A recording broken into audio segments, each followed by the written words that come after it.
Holiday spending doesn't have to leave you with January regret. So let's talk about smart money and stress relief during the holidays. I know we're getting ready to come into the holidays, and so I'm starting this holiday series to help you feel like you can enjoy the holidays, have less stress during the holidays, and maybe move into the new year not regretting what it looked like. Because sometimes I think we all try to put too much into our schedules, right? And I talked about that in a previous video. We have to say yes to everything. We have to attend every party we're invited to. We have to get every single person in the family a gift. And then we think we have to spend a lot of money on that. And while I get those things, and some of those traditions are important, it's even more important to connect with what is most important to you for the holidays. And I'm all about less is more. And I have some people in my life who kind of laugh about that when it comes to the holidays. I'm like, yeah, that works. It's good enough. Because sometimes we spend too much time, mental energy and emotional energy focusing on the things that don't truly matter during the holidays, right? I'm all for certain family traditions, and some of them we should keep because they're important. They help us stay connected to where we came from and to those families. But we also need to identify what can I shift? So as we talk about spending in particular, we're going to talk in a few different areas. So let's first talk about budget, right? I think that's a stressful idea for a lot of people. Some of us and most of us, right, we live paycheck to paycheck. And so how are we really managing that money? And then the holidays start to come up and we go, I don't know if I can manage it this year. I get it. It is so hard. And that's where I want you to think through as you listen to this video. Think about less is more, what's simple and what's most important, right? I'm always going to come back to priorities because just in life, we can't, like in life, we can't do everything. Well, the same thing with the holidays. We can't always fit it all in, and that has to be okay. And people, while they might be sad if we don't join them, they'll understand. So with the budget, right? What are the things we have when we talk about holiday budget? So not only do we have our normal life expenses to deal with, just to keep that roof over our head and food, but now we're talking about spending money on those special foods we eat during the holidays, right? That we don't usually have year round. Things like turkey and stuffing and hams and everything else that goes into that, and all the desserts and pies. And I know that that's where some of the tradition comes in for families. There's certain foods that have always been a family tradition, and that's great. But I think sometimes we also prepare more food than necessary because we have this tendency to eat, right? We eat when we're social, when we're being social. We tend to gather around the table, and that's wonderful. We could also just cut back a little bit, and it's not just like I overeat all the time. I think several of us do because it's fun, it's enjoyable, it's especially the holidays, right? It's foods you don't have very often. But is there a way to share the cost of the food, right? So let's say you're the one that hosts the holiday meal. Do you have to prepare everything? Or if you have, say, 5 other people coming, can each person bring something?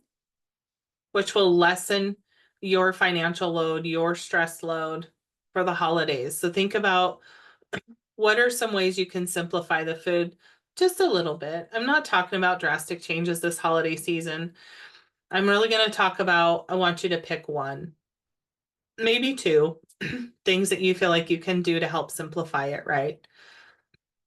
And so food, what's going to help simplify that for your budget so financially you don't feel so strapped.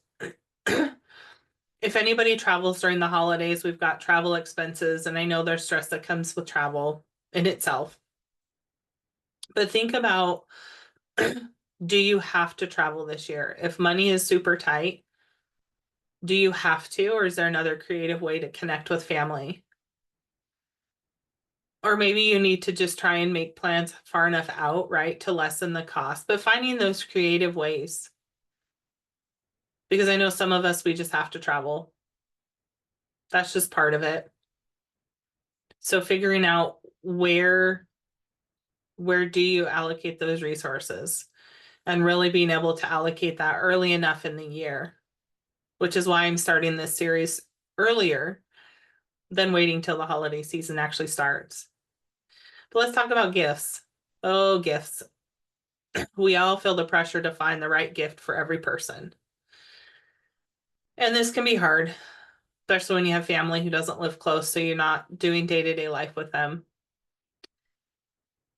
But I also want you to think about, I'm all about creativity. And so what can you do that would just provide some meaning to that person and really tell them that you were thinking about them, right? So for example, one year I wasn't working and so I made all my gifts because getting into my creativity, to my art, the art side of myself helped my stress levels as I was recovering from burnout. And yes, sometimes more money can go into those, but it doesn't have to, right? Or just cutting back. If you normally buy multiple presents for one person, maybe you have a conversation and it's simplified. We're just going to do one this year, right? Or if we're going to travel, maybe the travel is the gift, right? Sometimes we put so much emphasis on gifts that we can wrap and say put under the tree than we do on just spending that time with people. And so it comes with those conversations to say, what is important to us this season? And then let's focus on that. So figuring out where the focus needs to be, right, takes us kind of into that second point of how to prioritize spending. So as we're thinking about travel and all the food items and all the gifts we need to buy, we could put those into a couple lists, right? We could have this must-have list and this nice-to-have list. Because the must-haves are probably the things that you're going to do no matter what, and you're going to find a way. The nice-haves, I think, those are the things that we tend to try to force in, and those are the things that cause us more stress because we're like, well, but we really want all of this, right? This whole bundle. But then what's happening on the inside? So much stress. And then we're not really enjoying the holidays. So really looking at what do you have to have, right? Those, let's say, bare minimums, or those family traditions that you're like, that's really important to me. Wonderful. Put on the must-have list. And then everything else that's a nice haves. And then that's the list to have conversations with your family about. Do we really need to do this year, or could we cut back a little bit? It's all important. I really want to stress and encourage you to this year pick one or two things that you want to adjust, right? So even if it means you just take one thing and you're going to remove it from your schedule and your budget, you're like, I'm not doing that part this year, but I'll do everything else. Wonderful. That's one small change, and see what it does. I also want to encourage you to track as you go, right? So maybe you keep a list of everything that you do throughout the holiday season. And I'm talking like November all the way through the new year. For some people, that might start around Halloween, and that's okay. Whatever your holiday season is, track it. Track all the things that you attend, all the things you're asked to do, everything you buy that's specific to the holidays and how much it costs. Like, just track it, right? And then you can spend some time reflecting later to go, yeah, I'm okay with that, or I'm not. So then you can prepare for next year. But this year, as we're coming into the season and life gets busy, I want you to just really focus on what are those must-haves, right? What do you absolutely want and need to do? And what's maybe one change that you want to make, or one thing you want to get rid of? Because I want you to remember that when we budget and when we plan And when we say no, because I will talk about boundaries a lot, it does increase your peace of mind, right? It just, the stress falls off when I go, I've decided I don't want to attend that and I'm just going to say no. I just have too much on my plate. That's okay. I want you to have peace this season, not stress, because stress is not fun and it does take a toll on us. And so remember, your peace is priceless. And when you budget and plan, it can be possible. You don't have to say yes to everything, but pick what's important. And so check out the guide for this holiday season to help make it peaceful. There's many options in there to help you lessen your stress. Have a great day.